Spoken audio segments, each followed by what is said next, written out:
اعوذ باللہ من الشیطان الرجیم بسم اللہ الرحمن الرحیم ولما جاءهم رسول من عند الله مصدق لما معهم نبذ فريق من الذين أوتوا الكتاب كتاب الله وراء ظهورهم كأنهم لا يعلمون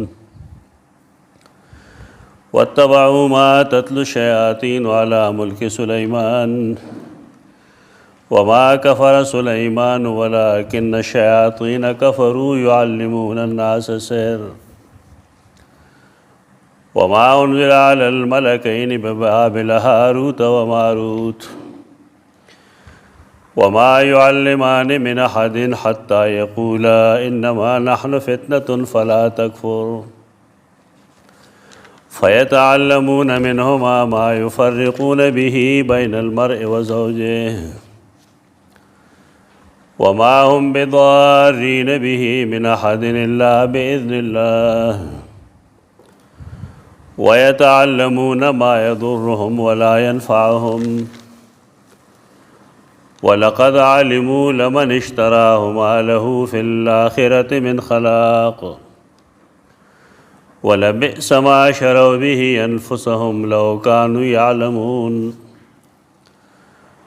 ولو أنهم آمنوا واتقوا لمثوبة من عند الله خير لو كانوا يعلمون. دویمہ حصہ کی علماء باب شروع د حصے تعلق هغه شبهات جواب سره کم چې یهودیانو د رسول الله صلی الله علیه وسلم پر رسالت وارد ول په کې ولنې شبهه د سیدنا جبرائیل علیه السلام په باره کې و او خیال د دې دا چې مسلمانان به دوکشي او ګنده الله وا زمونږه غلطی ښکار نه کی تو دی باندې خدا وکړه چې جبرائیل زمونږ دشمن دی که میکائیل وحی راوړلې نو موږ به دا تسلیم کړی وو. قرآن مجید فرمایي چې دا دروغ وایي د دې سه عداوت ته دشمنی دا رسول الله صلی الله علیه وسلم سره بانکړې جبرائیل علیه السلام دی. بل شبهات سیدنا سلیمان علیه السلام په باره کې وا چې ته د سلیمان علیه السلام تعریف کې هغه تخسړې وې نبی ورته وې حال لای چې هغه ساحر او جادوګر و. نو قرآن مجید جواب دا کو چې ما کفر سلیمان کفر نو کړي دا حکومت الله رب العزت پیریانو باندې مغل ور کړو دارنګي هوا باندې دا حکومت و. الله رب العزت چې بکم خوا سلیمان غختل نو هوا داغه تابع و پیریان داغه تابع و لیکن دا د سحر په بنیاد نه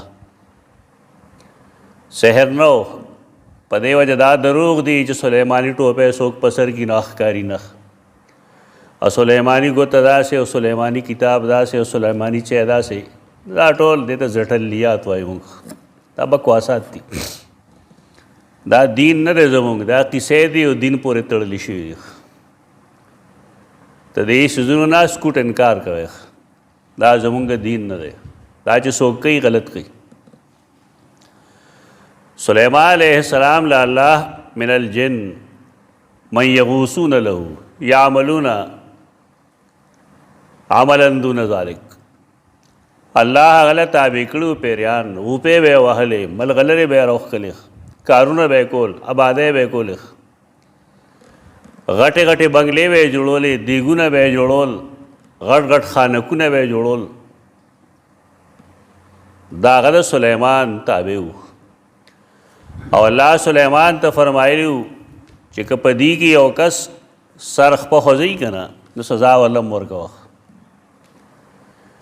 و دا د جادو یا د سحر په بنیاد نو خپل دین زده کوي دا د الله معجزه وا الله تابع کړو دا معجز اصل کې الله دی معجزه د الله کاری پلاس د نبی ښکاره کیږي، لکه څنګه چې کرامت فعل رالای لیکن د یو ولی پلاس ښکاره کیږي، په دې کې د چا خرڅېږي نه.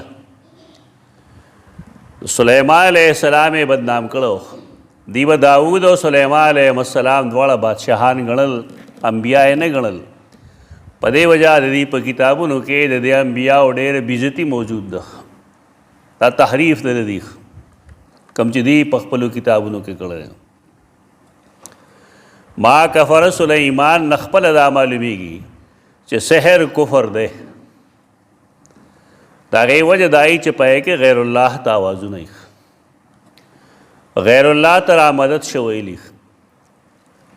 اوس هم د علاقو کې چې کوم خلک دمګري ځان ته وایي، خاص کر د غاښ علاج چې کوي، د غاښ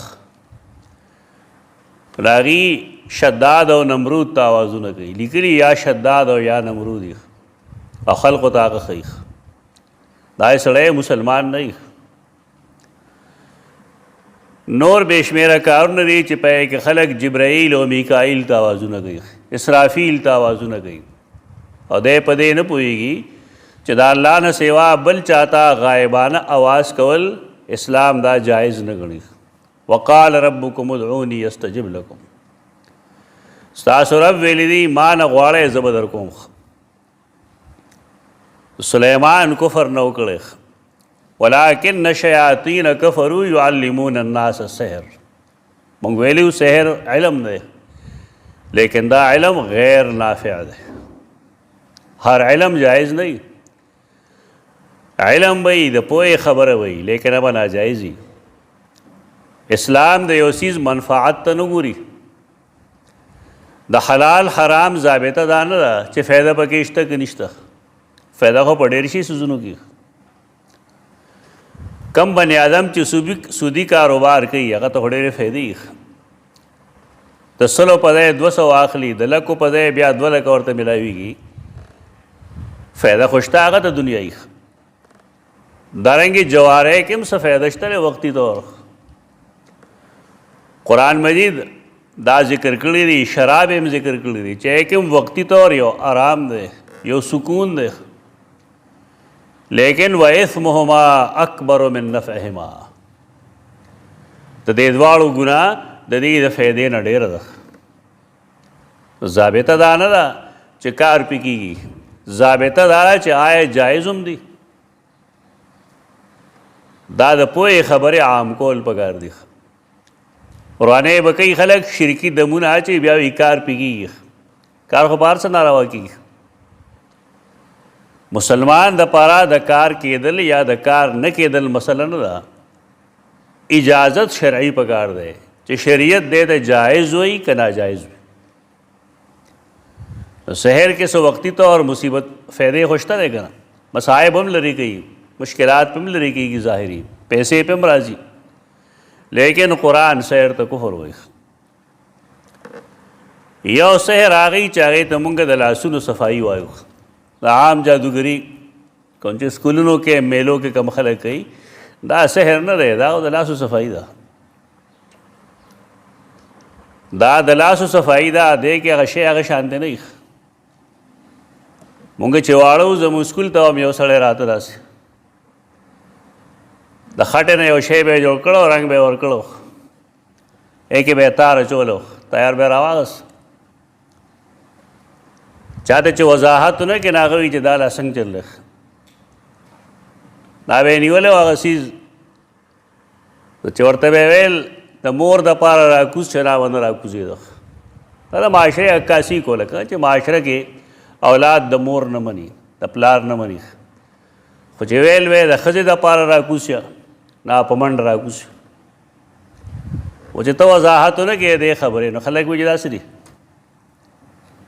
دا زموږ استاد محمد حسین صاحب الله دې وبخښي غړی، هغه وایي دا چل به رضه مو ښیم.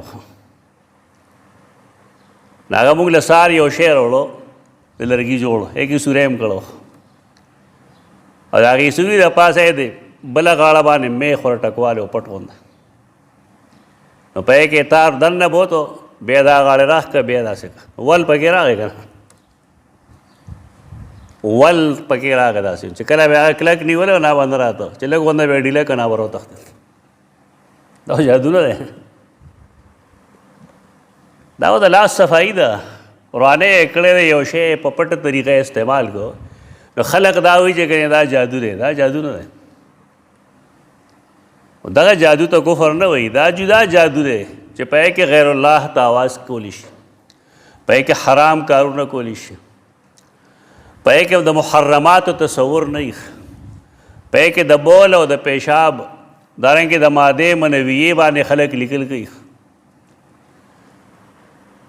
پای کې نور بے شمیره نظر د غیر الله وي، منځ کوي بالفرض، سجدې لګوي نو په داسې حال کې لګوي چې جایز نه وي، غسل او جنابت کې سحر دغه وي. دا کم خلک چې دا چل کوي نا مسلمانان نه وي، اگر چې شکل شباهت کې وتا تخکاری دا خو مسلمان دی، پیر صاحب دی، پټکے والے دی، پټے ټوپ مند وکږي په ظاهر مد وکږي. شریعت ته وګوره چې شریعت دې کار ته جایز وي، چې کم کار ته شریعت ناجایز وي نه ناجایز وي، دا کفر دی. تور تور چیري د دې علامت څه شی دی؟ همیش د پاره توروالي ته مایل کېدل، چې غواړي نه تور چیرې به غواړي، توره بیزه به غواړي، توره چرګه به غواړي، کپړم چې غواړي به توره وي. ته پوه شې چې د در نه ظلم تور دی، او کم کار چې پې کوي نه هغه هم کالی کرتوت دی، سحر پې کوي. دا کفر دی خالص، دی که د اسلام څه نشته. د امام حنیفه رحمه الله رائے دا ده چې ساحر به قتلولی شي، موقع نه ورکوي. حکومت لپکاري چې ساحرین ونیسي ساحر او هغه ووجني لري، ولې دا معاشره کې د خرابۍ باعث جوړېږي، او خرابي بیا هغې خلقو کې چا پوهېږي نه، لکه زنانه هغه اډو پوهېږي نه، او که سیک مو وویني نو د هغې خیال به دا وي چې دا ډېر لوی مولوي صاحب دی، هغې که پہچان نشته سره. و د ضعیفو مؤمنانو د ایمان تباه کولو بنیادي چیز هم دغه چیز دی، دی کې پہچان پکاري. وما کفر سلیمان، او کفر نو کړی سلیمان، ولکن الشیاطین کفروا، لیکن شیطانانو کفر کړو. کفر یې دا چې یعلمون الناس السحر، خو به خلقو ته سحر، جادو به خو. اوس هم بې شمېره شیطانان دا ښیي کالا جادو، اصلی مصر کا جادو. د دې لپاره هغه علاقه کې بابل مشهور و، قرآن چې دې پسې څه وایي، عراق بابل. بیا څه زمانه کې دې لپاره هندوستان مشهور و، بیا هغې نه وروسته بیا بنګلادیش مشهور و دې لپاره، مشرقي پاکستان پخوانی دا مشهور علاقې دې لپاره. مصر هم دې لپاره مشهور و د فرعون زمانه کې، او قرآن نه ثابت. ډېر داسې کسان دي چې زموږ خلک هغه د الله دوستان ګڼي، اولیاء یې ګڼي، لکه حسین بن منصور حلاج، خلک دا ولی الله ګڼي. عام علماء دیوبند هم صوفیاء کرام څومره چې دي هغې دی ولی الله ګڼي، کتابونه یې لیکلي دي حسین بن منصور حلاج. عام خلک هغه ته منصور حلاج وایي، منصور د هغه د پلار نوم دی، د هغه خپل نوم حسین دی. ابن کثیر خپل البدایه والنهایه کې لیکلي دي چې دا شعبده‌باز و، جادوګر و، او د سحر د زده کولو دپاره د هند ته تللی و. البدایه والنهایه کې لیکلي ده.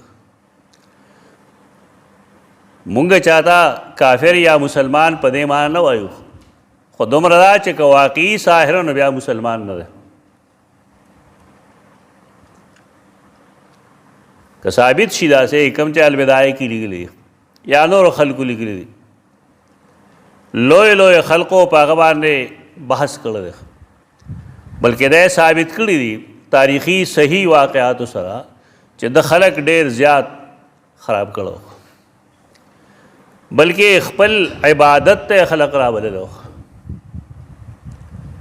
داسې خلق یې تیار کړو چې هغوی د ده دپاره هر څه کول. یو شاګرد یې تیار کړو چې فلانکې علاقې ته لاړ شه او ځان په زور ړوند کړه. وایه زه ړوند یم، راته ښکاري نه. بلا موده 15 شپږ اته 10 کاله تیر شي که نه، زه به درشم. دا دومره ګران کار کوي، د هغه د شیطانۍ دپاره چې د شیطاني خلک تسلیم کړي چې هغه ده کې الله حلول کړی، نعوذ بالله من ذلک. هغه سړی لاړ د هغې پلین مطابق هغې علاقې ته ځان یې ړوند کړو. څه موده چې ده خولې وه 2 3 هر څومره کاله چې وو هغې پس دی لاړ و د خپل کرامتونه ښودل شروع کړل. زه داسې کوم داسې کوم، د چا څه حاجت وي. دی ویل زمونږ یو امام دی خو د هغه نظر نه لګي، نو که هغه تا ښه که نه موږ به ستا په لاس بیعت وکړو. هغه ته یې نور څیزونه هم ښودلي وو چې ته مشک یو د اوبو یو مشک چې کوم دی هغه د پیو دا پلانکي ځای کې به کې هغه څوکه کې خاورې مورې به پرې واچوې. زه به خپل کرامتونه ښکاره کوم. دې ته د الله صفایي وایي. دا خو روغ رمټ سړی و، دم یې پرې واچو، په سترګو یې لاس راښ کړل، هغه هیبت کې ټوپ کړو چې او تا خو زه وینم.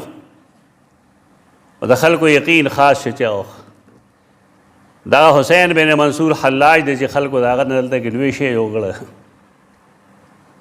او جي هغه پرده لرې کړه نه بس خلکو قتل کړه. څه شي پرده لرې کړه؟ دا څه معلومه؟ دا جعلي تصورات دي په دین کې. دا تصوف کم چې موجوده دی دا هغه نه دی کم چې اسلافو کې و. دا خو د اسلام موازي یو شی دی، د اسلام خلاف یو څیز. نو بیا دا نور کرامتونه خپل خول د ډېر ښه شمار و مخ دا ځای ورته هغه وښوه چې پلانکي ځای کې د پیو هغه دی، پلانکي ځای کې د اوبو هغه دی. نو وایي چې د غر نه له پی رابویم، نو هغه یې وویشت، هغې نه پی رابهېدل شروع شو. اگر چې یو قطره دي خلکو دپاره خو دغه هم کافي ده، د ګمراه کولو دپاره یو لوټه هم کافي ده. دا قسمه څیزونه کوي خلک. دی ساحر و، دته داسې دوایانې معلومه وي چې کله به هغه د پخپو باندې ومږلې او ورکوز به شه دریاب ته، نو غټ غټ میان به مدهوش شو د خوا له ورغ. دی به د هغې د پاسه ودرېد او چې کوم خوا به ده غوښتل نه هغې به هاخوا تلل، خلک به یې له اوبو د پاسه ګرځي. دا ټول تفصیل البدایه کې شته. حافظ ابن کثیر دا لیکلي داسې قسمه خلکو د خلقو ایمان باندې ډاکې اچولې دي. جی هغه سره یو راز د ان الحق پوه ښکاره ووایه چې د هغه د دې قایل و چې الله ما کې حلول کړی، نعوذ بالله من ذلک، یعنی الله ما کې دننه ور داخل شوی دی. ته حلول وایه، الله چا کې حلول نه کوي. دا د سحر مختلف اقسام دي. بعضې به کفر خالص، بعضې به ګناه کبیره وي، بعضې واسې ګناه. وما انزل علی الملکین، دا ما انزل دا په څه باندې عطف دی؟ معطوف معطوفن علیه، تعلق یې څه سره دی؟ واتبعوا لاندې داخل دی. واتبعوا ما انزل علی الملکین، دا جمله بطور استدراک دا یا جمله معترضه او دی عطف لازمن دی په ما تتل الشیاطین. مطلب بس شي د خبرې مطلب دا دی چې یو خو د خلقو خپل کتاب پرېښود، په کتاب باندې عمل پرېښود او په هغې څیز پسې روان شو کوم چې شیطانانو لوستل، هغې تعلیماتو پسې روان شو. او بل په هغې تعلیماتو پسې روان شو کوم چې په 2 ملایکو باندې نازل شو. دا ځای ګران دی. هغه توجیحات نه کوم چې مشهور دي، هغه توجیحات نه دي، هغه یو شی جوړ کړی. دا ځای د پوهې لحاظ سره ګران دی. داسې ګران دی چې مشهور دا چې دې ملائکو لا سحر ورکړی شو.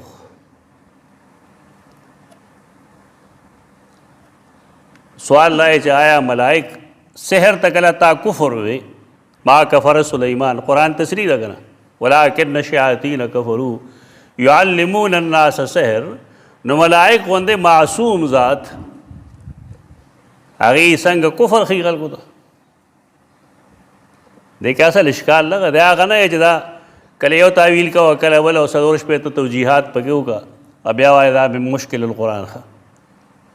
دا مشکل ځای دې لحاظ سره دی چې دې معنی څه وکړو او دې ملائکو باندې نازل کړي شوي څه وو؟ آیا هغه سحر و؟ نو که سحر و نو مخکې نص موجود دی چې یعلمون الناس سحر. ما کفر سلیمان، تعلیم د سحر خو کفر دی. نو آیا الله رب العزت د کفر د تعلیم دپاره ملائک غوندې معصوم ذات منتخب کړي؟ اصل اشکال دی ځای کې دغه دی. دویم اشکال دا دی چې انزله ته قرآن مجید کې وګورئ که نه، انزله انزلنا نو هغه هغې څیز دپاره استعمال راځي د هغې کم کې چې د قوم خیر وي، بهتري پکې یا دنیوي وي یا اخروي وي. مثلا د سورة البقره کې تاسو 50 آیت کې لوستی دي چې انزلنا علیکم المن والسلوى،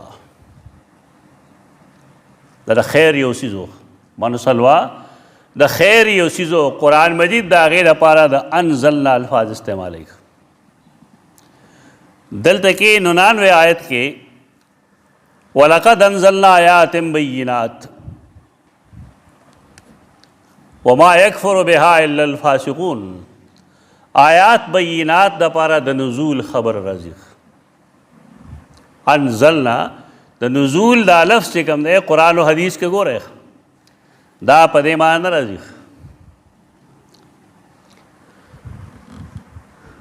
دارنګې سورة النساء کې راځي 105 آیت کې انا انزلنا الیک الکتاب بالحق لتحکم بین الناس بما اراک اللہ. د کتاب د نزول لپاره انزلنا راځي. سورة المائدہ 45 آیت کے راضی انا انزلنا التوراۃ فیہا ہدی و نور. تورات دپاره استعمال کیږي. په سورة الاعراف کې آیت 26 کې یا بنی آدم قد انزلنا علیکم لباسا یواری سوآتکم وریشا. د جامو دپاره د انزلنا الفاظ استعمال کړي ولیکن خیر د خلکو خیر دا چې د انسان وجود یې پټ کړی دی. یواری سوآتکم وریشا، پټوي ستاسو وجود وریشا، او دا خائص هم دی، حسن هم دی. لباس کې دوه فایدې دي که نه. یو فایده دا چې د انسان د شرم ځای پټ کړي. انسانان بیا دوه قسمه دي، یو نارینه‌ای او یو زنانه‌ای. د زنانه لپاره خو د هغې ټول وجود عورت دی. بس ما سوا د لیچو نه او ما سوا د ګیټو نه ښکته خپې عورت نه دی، نور ټول وجود د دې عورت. دې کې بس شی ښکاري نه. که لباس دومره نری چې پای کې سرمن ښکاري نو داسې لباس رسول الله صلی الله علیه وسلم نه خوښوي، په هغې لعنت وایي. نساء کاسیات عاریات مائلات ممیلات. آئے ښځې چې په ظاهر خو هغې لباس اغوستی دی لیکن کاسیات ښکاري، جامې اغوستی دي لیکن عاریات ښکاري. تالن چې کوم فیشن یې کوي خلک غلط دي. یا خو د هغې لاندې مستقل څه شی اغوستل پکار دي چې د هغې سرمن نه ښکاري. که سرمن یې ښکاره شي نو دې ته کاسي عاري وایي. کاسیات عاریات مائلات ممیلات. چې عورت نه پټي نو دا جایز نه دی. داسې تنګه جامه اغوستل که ښځه او که سړی اغوندي چې په هغې کې حسن ښکاره شي او خاص کر نسواني حسن ښکاره شي. د ښځو حسن د هغې سینه یي، د هغې شاته حصه یي چې دا بالکل جدا جدا ښکاري، نو داسې لباس ښځې دپاره حرام دی، سړي دپاره هم حرام دی. ټایټ پاجامه چې ورته وایي خلک، که دا اچوي بني آدم نو د هغې د پاسه کلو لباس پکار دی چې د انسان وجود نه ښکاري. دا نه چې ته بس هر څه اغونده هر څه اچوه، دا فیشن دی. فیشن وروسته دی او اسلام مخکې دی. د آیت باندې سوچو که د قرآن ریشه مخکې ویلی که یواري سواتو که مخکې ویلی. ریش وزرو دوی، وزرو باندې د مرغۍ حسن ښکاره شي. مرغۍ نه چې ته وزر یې لرې کړې نو یې کې څه پاتې شي؟ نو دا رستو دی. اول چیز یواري سوآتکم چې ستاسو شرمګاه پټ کړي. داسې لباس چې کې حسن نور ښکاره شي، نسواني حسن، دا خو جامې نه دي، دا خو نساء کاسیات عاریات مائلات ممیلات. بل ته مایله کېږي، نور ځان ته مایله کوي. رؤوسهن کاسنمة البخت. د ښځو خوی دا دی چې دي سر باندې دلته بوته جوړوي، نو دا بوته که د بختي اوښ په شان دي. بختي اوښ هغې ته وایي چې د هغې دوه قبانې، یو غټ قوب پسې یو بل قوبي. دا به جایز دی، دا پست کول پکار دی، ښکته کول پکار دی. دا فیشن نه دی. لویه بوته یې د دې باندې پرېښي ښکاري. دا نوی نسل غریب خو پته لګېږي نه، الله دی د دې په حال هم رحم وکړي او زموږ په حال هم. د دې خو هر څه برباد دي. دیو د وړو د سر نه ټوپۍ لرې که نو څنګه چې د خنزیر په سر باندې ویښته ولاړي که نه دم ځان له هغه شان جوړ کړي. دا جي فیشن دی. دا فیشن دی، دا د غیر مسلمو طریقه ده.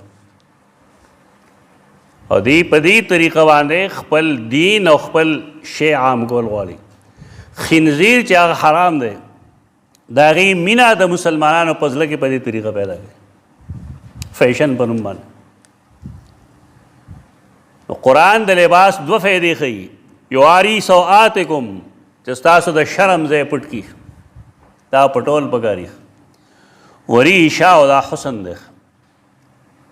مرغۍ د موسم د اثر نه په څه بچ کېږي؟ په بڼو بچ کېږي. نو حسن او دارنګې د ګرمۍ او د سړځۍ د اثر نه بچ کېدو دپاره ریش دی. دغه پکې رستو ګخ ریش دی بے شک، لیکن اول دستا وجود پټ کړي. لباس چې کله و رسول الله صلی الله علیه وسلم سره، نو چرې د هغه لاس یا خېټه چا نه لیده. دا عادتونه پرېږدی، ترک کړه. نارینه دی هم دا عادت نه خپلوي. کله چې لباس نه و نو ټیک ده، د هغې وجود ښکاره و، د هغې لاس به ښکاره شي چېرته کې. لیکن چې کله لباس ورکړه الله هغې له، نو بیا چا داسې نه یې لیدلي. سرتور ګرځېدل هم مه کوئ. دا د مسلمانانو طریقه نه ده.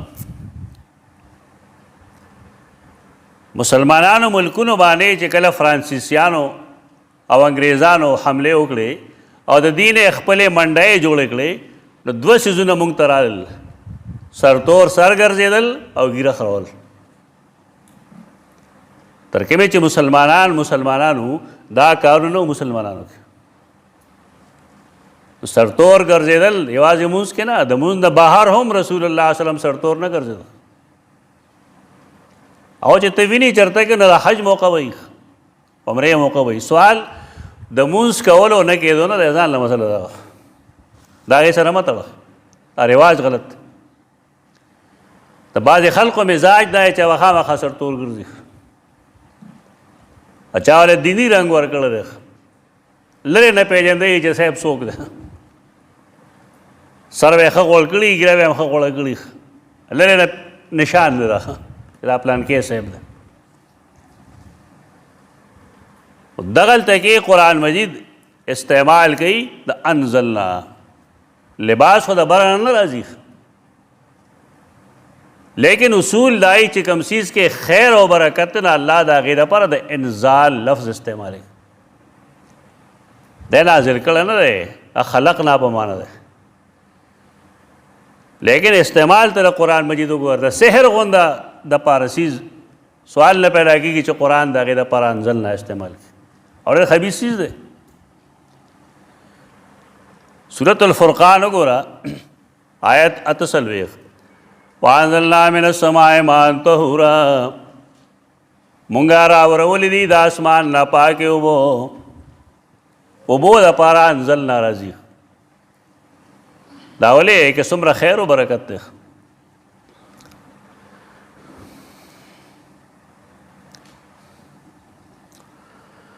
سورة الزمر شپږ آیت کې وانزل لکم من الانعام ثمانیة ازواج، انزل لکم او پیدا کړی دی ستاسو دپاره من الانعام په ډنګرو کې ثمانیة ازواج ته جوړی، زناور څاروي څومره بهترین د خیر څیز دی، او د خیر د څیز دپاره قرآن انزل لکم وایي، دا نازل شوی نه وي د بره نه. چې ته دا لفظ وګورې قرآن مجید کې ته پوهېږې چې د استعمال قرآن څه دپاره کوي. سحر دپاره د انزلنا د دې دا معنی نه د سر نه ما انزل علی الملکین چې په دې سحر نازل شوی و، دا بل صحیح. دارنګې سورہ حدید 50 آیت کې راځي وانزلنا الحدید فیہ بأس شدید ومنافع للناس، مونږه پیدا کړې د اوسپنه پای کې سخت جنگ دی، سخت طاقت ته پکې فیدی دی پکې د خلقو دپاره. او دا انزلا ینزل انزالا په استعمال ته پوه شئ قرآن مجید کې چې د استعمال همیش دپاره د خیر دپاره کېږي، د شر دپاره نه کېږي. د شر په څیز کې قرآن مجید چرې انزلنا نه وایي، د خیر په څیزونو کې به د انزلا نزول د دې استعمال کېږي. و دلته کې به څه خبرې چې وما انزل علی الملکین ببابل هاروت و ماروت، دا څه شی و؟ عقل دا نه تسلیموي.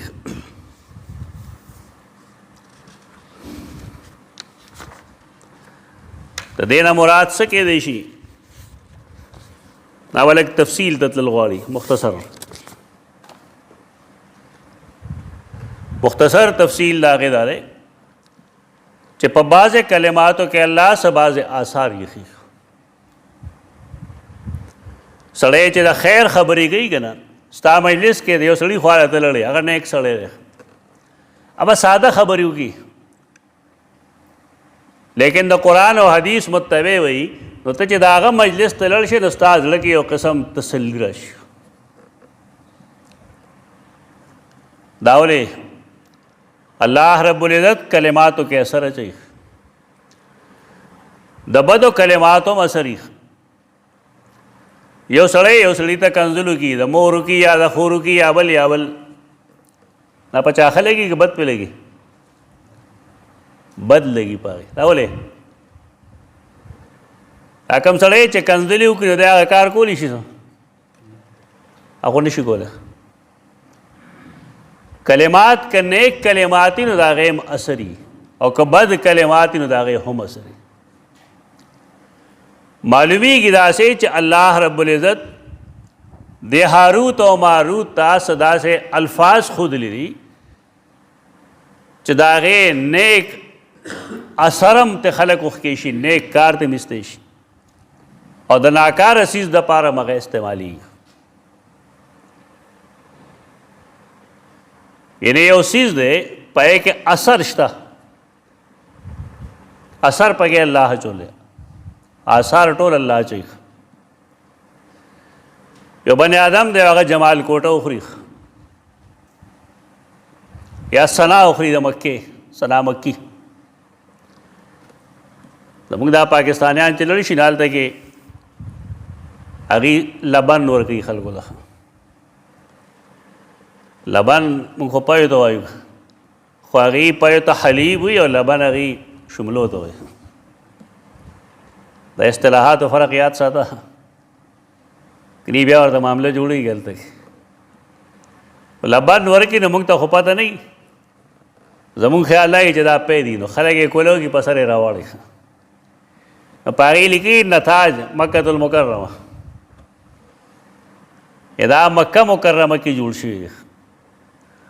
نو مکه مکرمه کې یو څیز دی چې د هغې نوم خلک ډېر د ثنا مکي وایي، یعنې هغه ثنا سین سره چې مکه کې پیدا کېږي.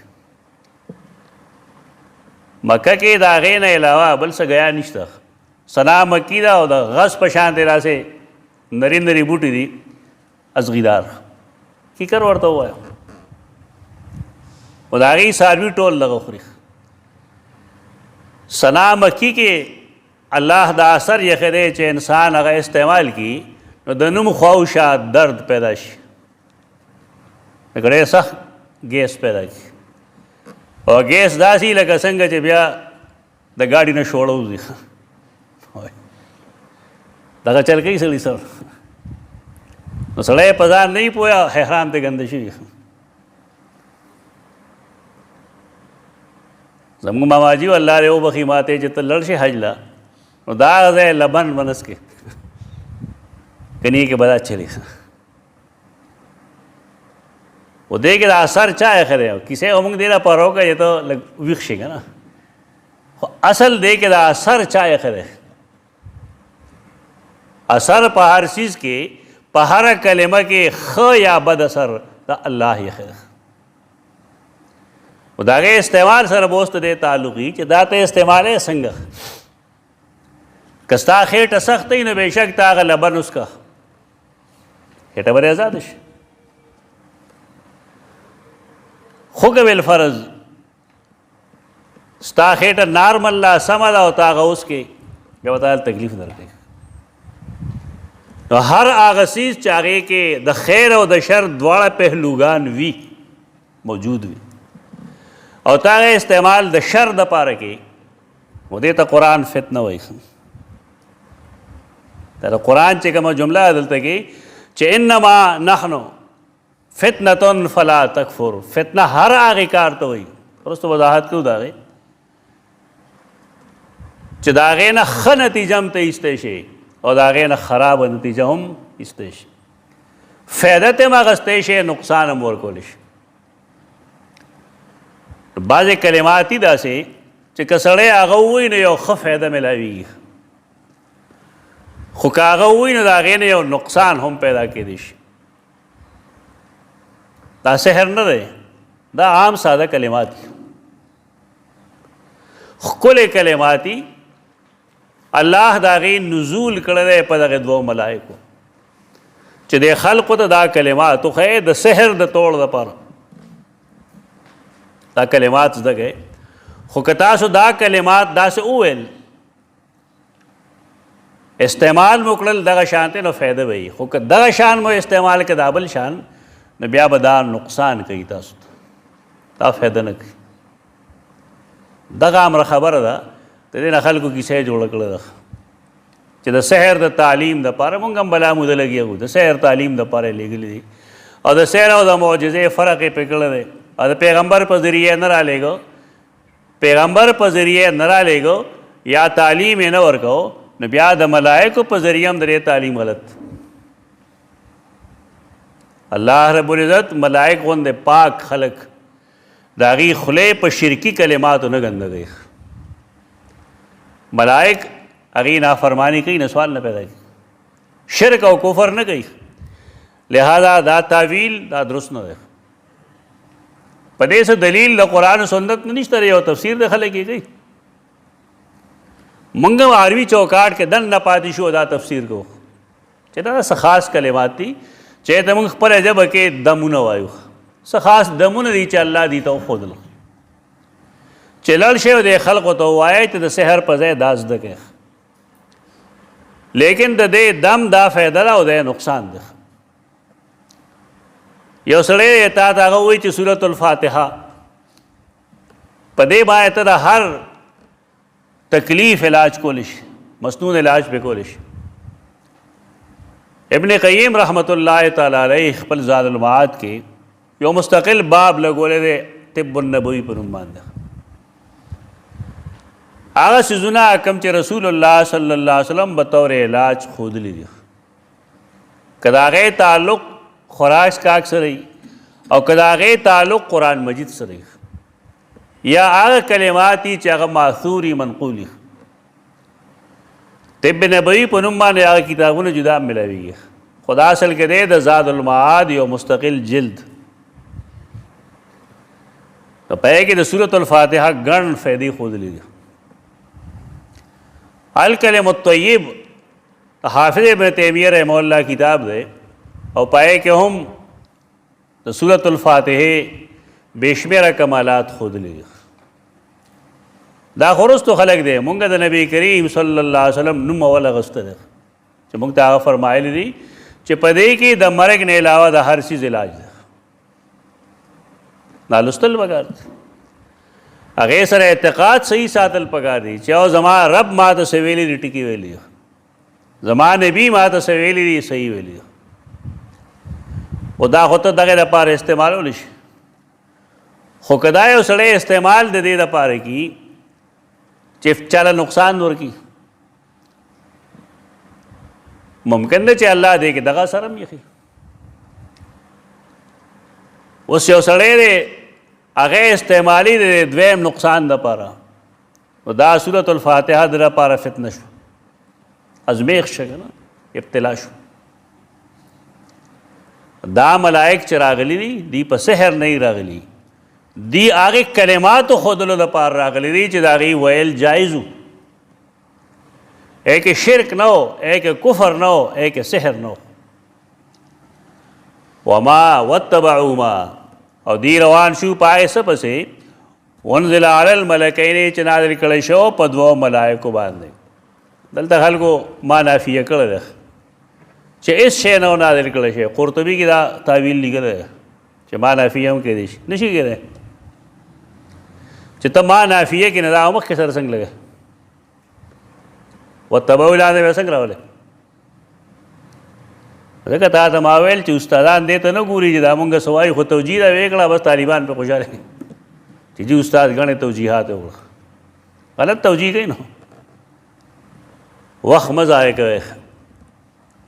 دا د الله کتاب دی قرآن مجید دی کې داسې توجیه چې هغه ماقبل متاخر سره ربط نه وي منځ کې، ته ولې داسې توجیه کوې؟ دا غلط توجیحات دي. وما دی روان شو پای څه پسې چې نازل کړی شو په دوو ملایکو باندې کوم ځای کې بې بابل ښار کې. بابل کې د سحر چرچې وي. عین ممکن دا ده چې الله دې ته د سحر نه د بچ کېدو لپاره څه کلمات ښودلي وو د هاروت و ماروت په ذریعه. دا عین ممکن ده. اوس هغه د دھاری تلوار وخت دی هغه د غلط چیز دپاره استعمال شروع کړو. وما يعلمان من احد او غیب خودنه نکوله حس یو تنده. يعلمان دا تعلیم نه دی، تعلیم. او دلته کې دی دوه معنی دي.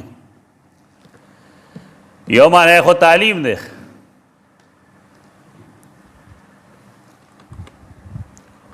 دویم دی دا وایي چې ما يعلمان من احد دا تدریس په معنی نه دی، د ښودلو په معنی دی، بلکې د اعلام په معنی دی.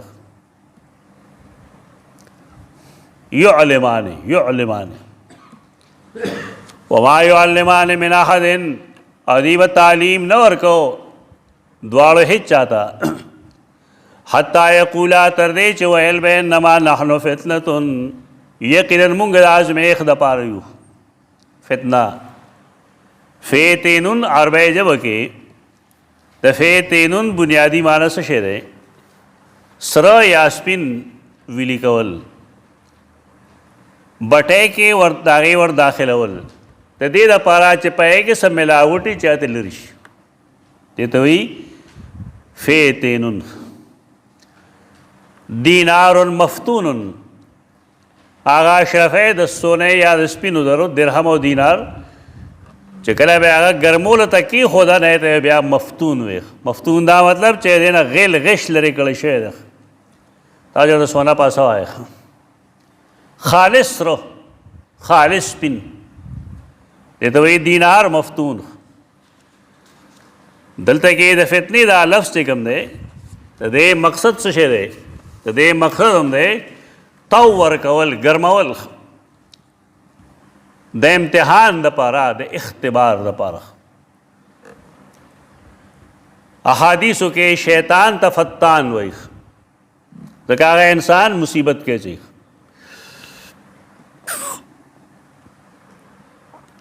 حدیث کې رسول الله صلی الله علیه وسلم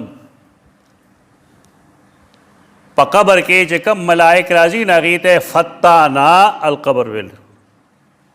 فتانا القبر یعنې په قبر کې دوه فتان، منکر او نکیر د فتان وایي. خو د فی نون بنیادی معنی څه شی دی؟ اختبار، ازمائش.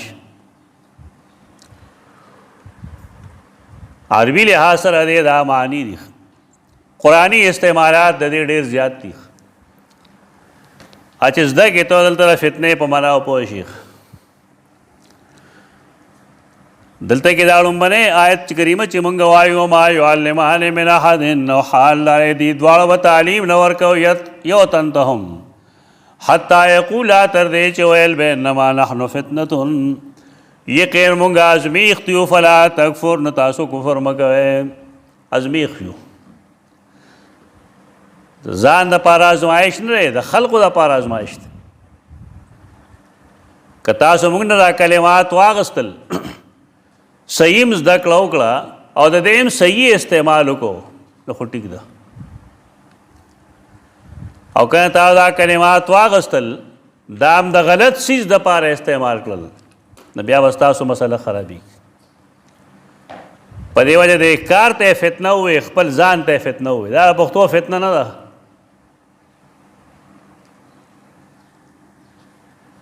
یو سړی په قرآن چې کله نه پوهېږي نو د هغې وجه یو دا ده چې په پښتو کې یا په اردو کې کم الفاظ په کم مفهوم اخیستی شي نو دی قرآني لفظ هم په هغې معنی واخلي نو بس خراب شي غریب.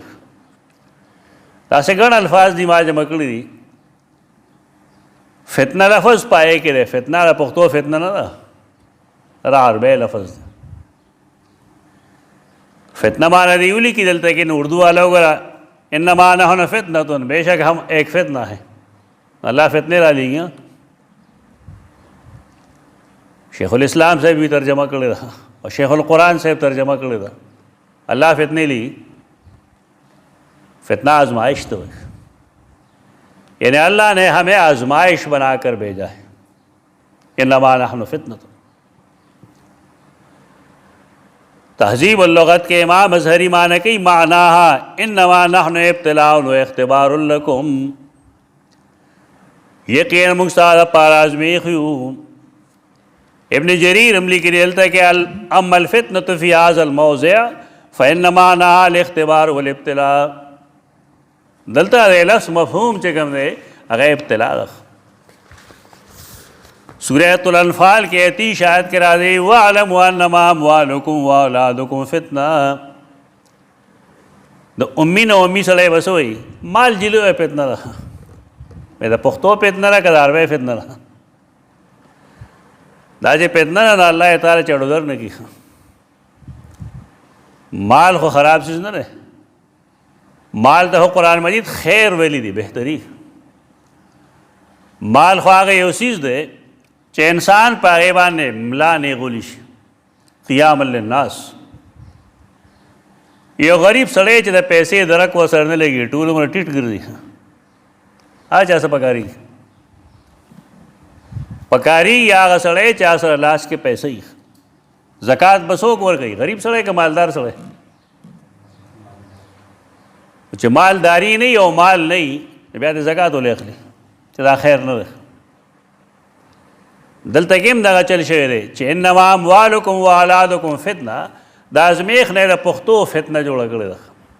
نو معنی یې غلطه کړه. خپله سر یې چې کوم دی نټ کې ننباسلی ښه جال کې بار نه روزي غریب. ستاسو مال او ستاسو اولاد ازمایش دی، ازمیخ دی. که ستا سره مال وي او اولاد دی وي نو هم ازمیخ دی، او که نه وي نو هم ازمیخ دی. یوازې مال موجودګي نه یادوي، د مال او د اولاد موجودګي هم ازمیخ دی. اما الانسان اذا ما ابتلاه ربه فاکرمه ونعمه فیقول ربی اکرمن واما اذا ما ابتلاه فقدر علیه رزقه فیقول ربی اهانن. قرآن سره حل کړه. الولد مبخلة مجبنة یا مبخلة مجبنة. اولاد د انسان چوشي نو دی بخیل هم شي او دی بزدل هم شي، ولې د اولاد خیال ساتي. و دا ازمیخ دی، دی موجودګي مزمیخ دی او غیر موجودګي مزمیخ دی. چې اولاد دی نه نه به تا سره فکر وي او نه به ښځو سره ستا ښځې سره فکر وي، خو خلکو سره ډېر فکر وي چې دا څه چل دی بچي نشته نشته نو دی کسې دی. په پردي کار کې خلک کار نه لري. ابن باز او عثیمین نور بے شمیره عربي کم علما چې دي د هغې تفاسیر وګوره. والذین هم عن اللغو معرضون کې چې هغه دا تپوس نه کوي چې د پلانکي ماشومان ولې نشته، ستا کار دی. خلک به راشي کور ته نو پیغور به ورکړي چې اوس غویې ساتی، دا مرض ښځو کې ډېر دی. څه کار ده ستا په دې کې؟ اولاد نه وي نو ازمیخ دی، او چې راشي نو بیا هم ازمیخ دی. وایي 14 زامن دي. دا خو د انسان مزاج دی. افسوس موږ له په علماو راځي. عوام ته خو دې کله نام وایي که نه ډنګرو په شان، خو چې عالم شي او دا خبرې کوي که نه چې وایي دا ولې اولاد نه کېږي، یاره ولې دا چل دی. وایي دا زکریا چې اتیا کلن و څه چلو د رسول الله صلی الله علیه وسلم نارینه اولاد نه پایده نه څه چلو چاته کنزل کړو. څه د الله په کارونو کې ګوته وی. خپل شناختی کارت د خلکو نه روک شي، خپل ایډنټیټي مې روکوه. ته انسان یې، انسان ته عبد وی، ذلیل کمزور یې. د سره چې رب څه کوي بدله په هغې رضا کېدل پکار دی. د بهترۍ کوشش پکار دی، لیکن په خوله څه ویل نه دي پکار. دا فتنه هغه نه ده کوم ته چې خلک فتنه وایي. اوس ته واضح کوو دی انشاءالله. د ابراهیم حربي حواله به زه در کوم تاسو ته انشاءالله.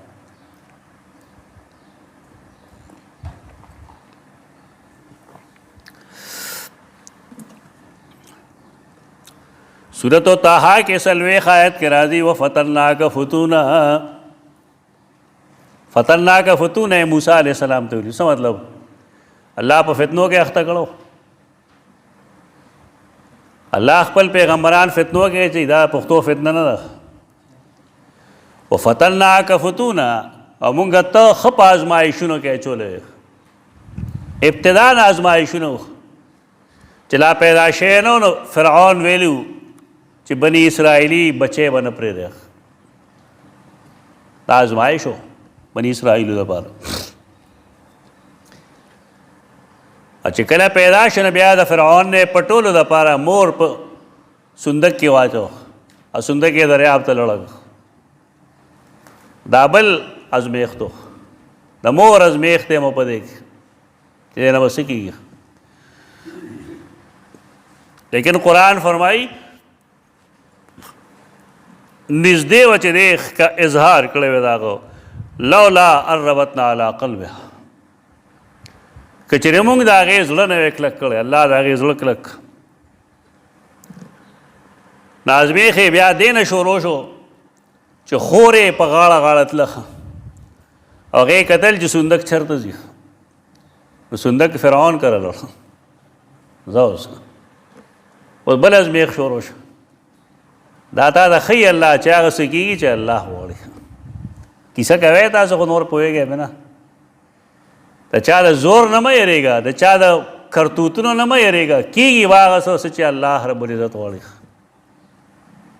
دا قرآن سے ہوئی عقیدہ پہ نہیں تو چا چې په عقیده نه بالکل ممیز دي د خلکو نه جدا یي چې دا سړی پکې جدا دی سوال نه پیدا کی الله رب العزت هغه خول چې فرعون ته خو ما پیدا کړی او چې کم کار زه کول غواړم ستا پلاره به نشي منې کولی هغه موسی یې د هغه په کور کې لوی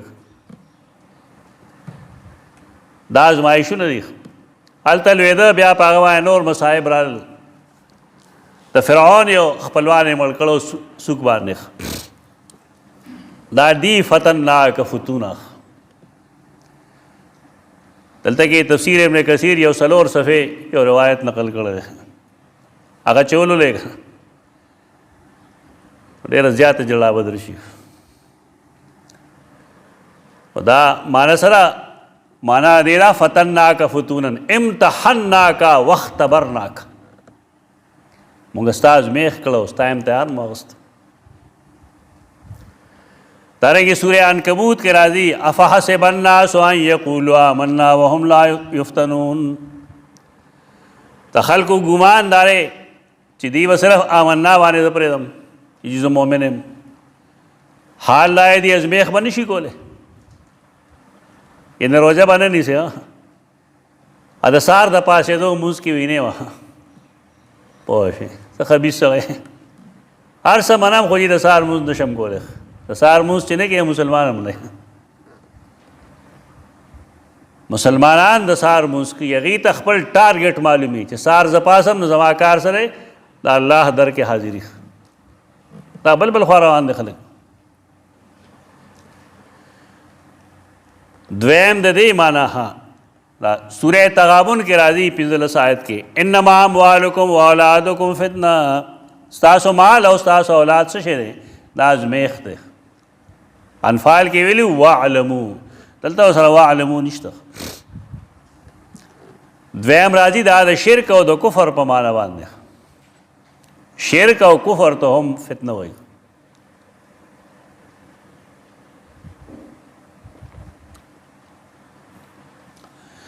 سورۃ البقرہ 191 آیت کے وَقَتُلُوهُمْ حَيْثُ ثَقِفْتُمُوهُمْ وَأَخْرِجُوهُمْ مِنْ حَيْثُ أَخْرَجُوكُمْ وَالْفِتْنَةُ أَشَدُّ مِنَ الْقَتْلِ دا د مکی مشرکان مبارکی آیت ته عام نه دی قتل وی دی چې کم ځای دی مومېخ او دی وباسئ د هغه ځای نه کم ځای نه چې تاسو ایستلي یې مکې نه وباسئ دا ولې والفتنتو او شرک والاشد دا لوی ګناه دا میل قتل د قتل په مقابله کې خدا استعمال هم ډېر دی د مخکې غوندې لکه 193 آیت کې برادي وقاتلوهم حتی لا تکون فتنة قتل وی دی جهاد کوي دی سره تر دې پورې چې شرک پاتې نشي دارنگی سورۃ البقرہ 217 کے میاد دی والفتنة اکبر من القتل او شرک د قتل لوی گناہ لیکن اور تو جہاد هم دی خود دې ځایونو کې دا فتنه د شرک او د کفر په معنا استعمالیږي دریم دا د قتل په معنا راځي قتل ته هم قرآن فتنه وایي وَإِذَا ضَرَبْتُمْ فِي الْأَرْضِ فَلَيْسَ عَلَيْكُمْ جُنَاحٌ أَن تَقْصُرُوا مِنَ الصَّلَاةِ إِنْ خِفْتُمْ أَن يَفْتِنَكُمُ الَّذِينَ كَفَرُوا سورۃ النساء 101 أَن يَفْتِنَكُمْ یعنی أَن يَقْتُلَكُمْ سورۃ یونس 3 آیت کې راځي فَمَا آمَنَ لِمُوسَىٰ نو ایمان ښکاره نه کړه په موسی باندې إِلَّا ذُرِّيَّةٌ مِّن قَوْمِهِ مگر نوی نسل لاغ دا قوم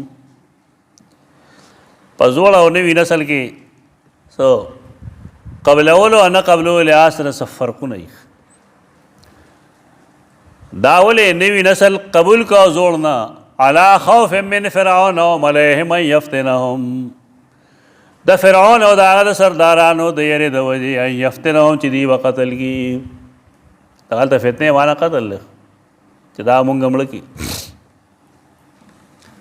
اظہری دے آیت تفسیر کرے ان یفتنہم اے یقتلہم تہذیب اللغت دا کتاب دے جلد 14 صفحہ 212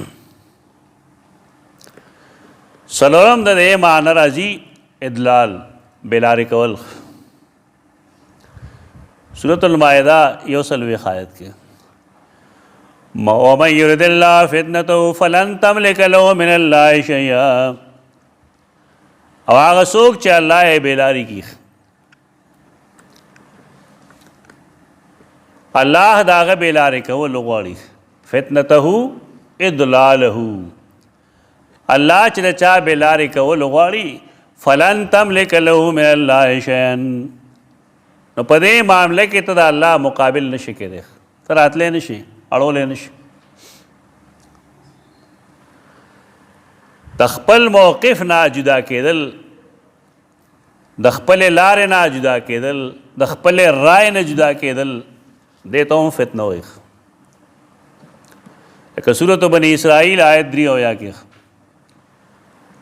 وَإِن كَادُوا لَيَفْتِنُونَكَ عَنِ الَّذِي أَوْحَيْنَا إِلَيْكَ لِتَفْتَرِيَ عَلَيْنَا غَيْرَهُ نزدیوا چه تدی دخپل رائے ناڑولے وے کڑے ندی خو نزدیوا شپگم دا راضی دا معذرت پا مانا باندخ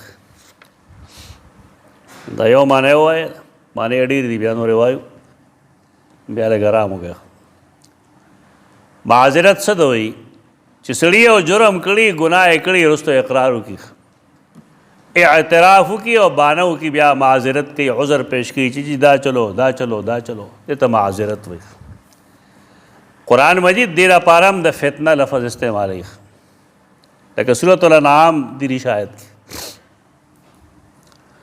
ثم لم تکن فتنتهم الا ان قالوا والله ربنا ما كنا مشرکین بیا بنی ثم لم تکن فتنتهم معذرتهم بیا بنی معذرت دی مگر دا خبرہ چو آئی وا قسم دے پا اللہ بانے چو رب زمونگ دے نو مونگا مشرکان یعنی مشرک دے شرک لے دلائل بیانول دنیا کی کتابون ایپیم لگل تقاریر ایپیم کول خوبونا کسے بیم کولے شرک بے ثابت ہو تو آئے قیامت کی اپتو لگی تبا قسمون اخرے بیا چرا ما شرک نرے کڑے بسیط کے امام واحدی لکلی دے آیت لان دے کہ ثم لم تکن فتنتهم ثم لم تکن معذرتهم ذیلہ گراموں کے